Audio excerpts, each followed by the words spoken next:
Alors, une petite vidéo, pas si petite que ça, plus précisément pour vous apporter un corrigé détaillé du devoir maison de vacances aux élèves de Terminal S4. Donc, ce devoir portait sur la trigonométrie, les fonctions paires, impaires et périodiques. Alors, il y avait deux exercices. Un exercice assez classique et un deuxième plus atypique. Alors, on va commencer dans un premier temps par corriger l'exercice 1. Pour ceux qui n'ont pas l'énoncé, je vous mettrai un lien avec un envoi sur Google Drive pour avoir l'énoncé. Alors, l'exercice 1 est un exercice de trigonométrie qui comporte deux parties, un exercice qu'éventuellement vous aurez pu avoir au baccalauréat. Alors, la partie 1. Premier exercice, il fallait résoudre dans R l'équation 2 cos x moins 1 égale 0. Donc, 2 cos x moins 1 égale 0. Par équivalence, se ramène à 2 cos x égale 1, d'où cos x égale 1 demi. Rien à apprendre par cœur. Là, vous laissez apparaître sur vos copies un petit cercle trigonométrique, de préférence tracé joliment au compas, mieux que le mien.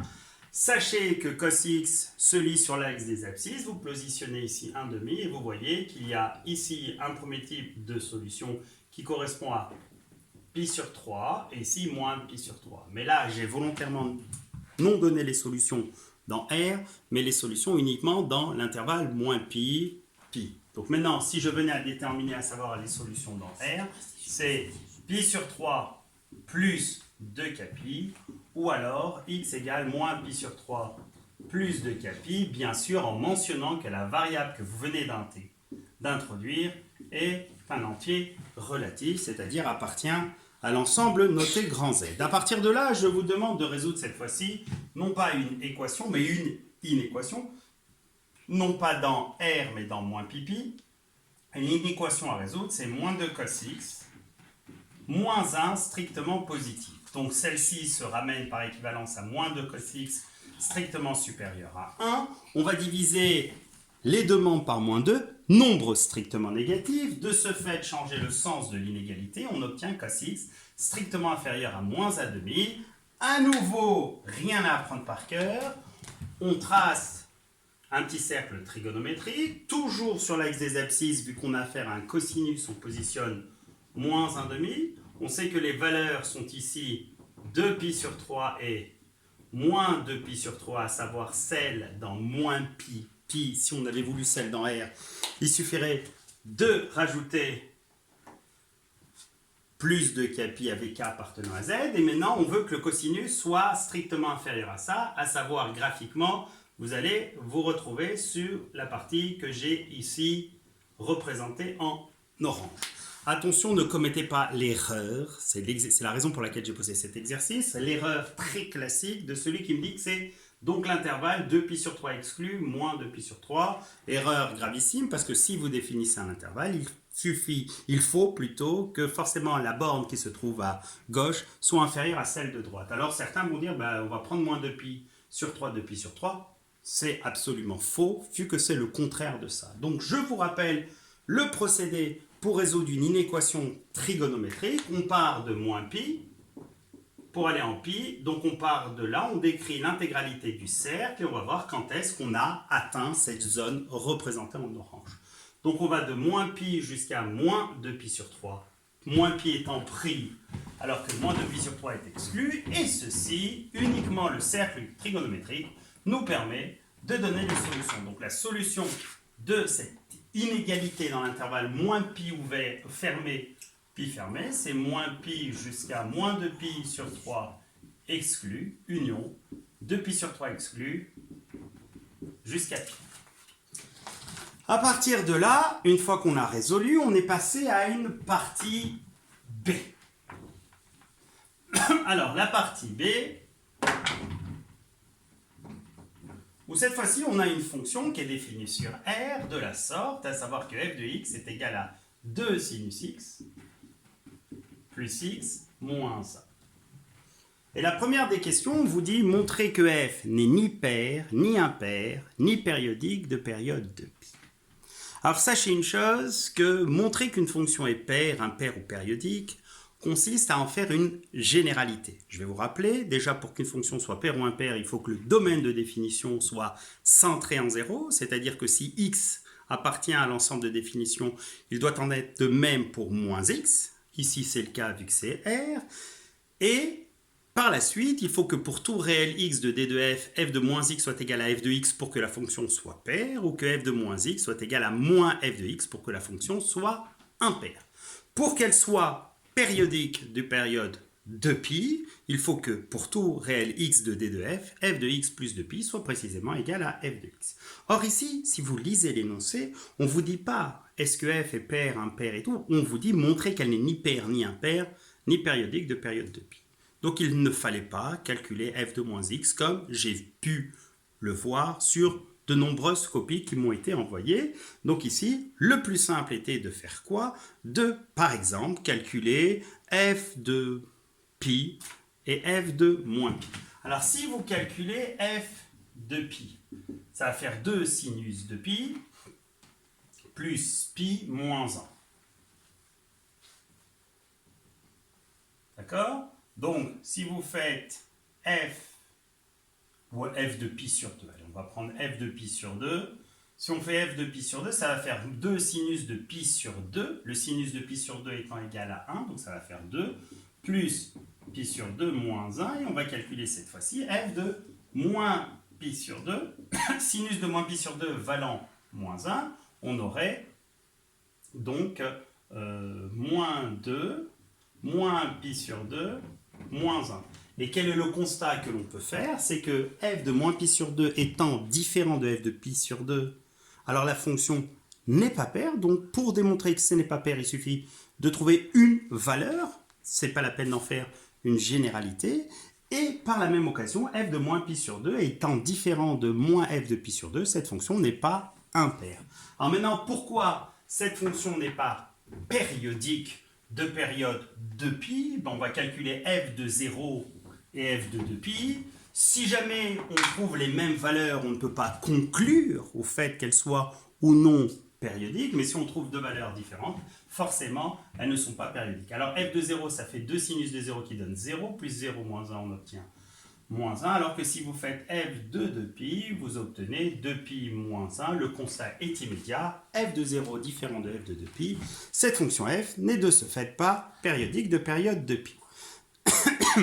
Par la suite, on vous demande d'étudier les variations de la fonction f, non pas sur R, mais de les étudier sur l'intervalle moins pi, pi.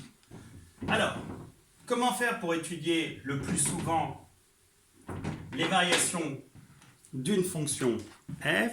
Si cette fonction est dérivable, il suffit de dériver et d'étudier le signe de la dérivée. Or ici, la fonction f est dérivable sur moins pi pi, précisément comme somme de fonctions toutes dérivables sur moins pi pi. Donc on arrive à la question petit 2.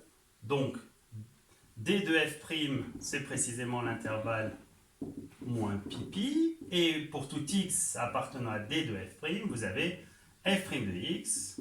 Rappelez-vous que la dérivée de cos x est moins sin x et que la dérivée de sin x est cos x. Donc vous obtenez pour dériver de cos x plus 1. Maintenant, vous allez en faire quoi de f' de x? Vous allez étudier son signe.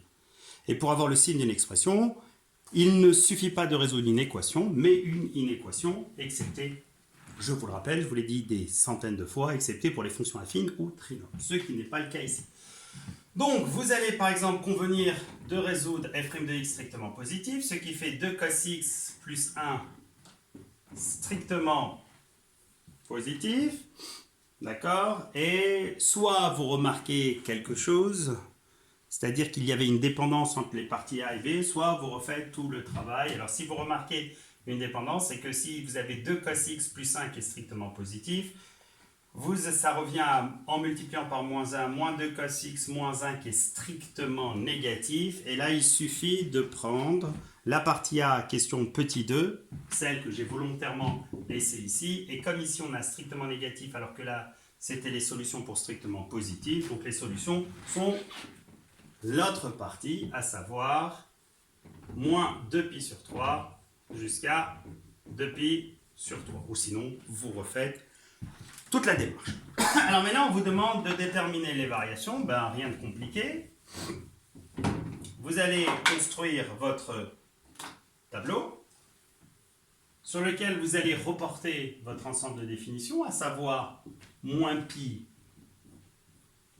Vous allez reporter les solutions ici, celles qui annulent la dérivée, les racines de la dérivée, de la fonction dérivée, moins 2pi sur 3 et 2pi sur 3. Ici, vous avez f' de x, plus précisément le signe de f' de x, si vous voulez être plus rigoureux.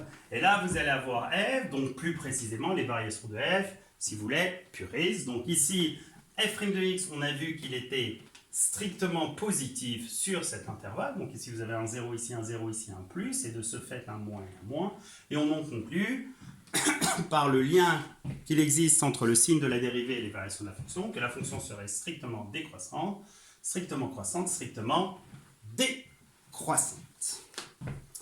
Alors maintenant, vous avez deux possibilités. Soit vous laissez votre tableau comme ça, ou soit vous convenez que votre tableau est incomplet en ce sens qu'il manque les extrémums locaux, les images ici. Donc vous allez de ce fait déterminer les valeurs de f de moins pi, f de moins 2pi sur 3, f de 2pi sur 3 et f de pi. Alors ça, vous savez faire. Je vais vous mettre les valeurs qu'il fallait déterminer.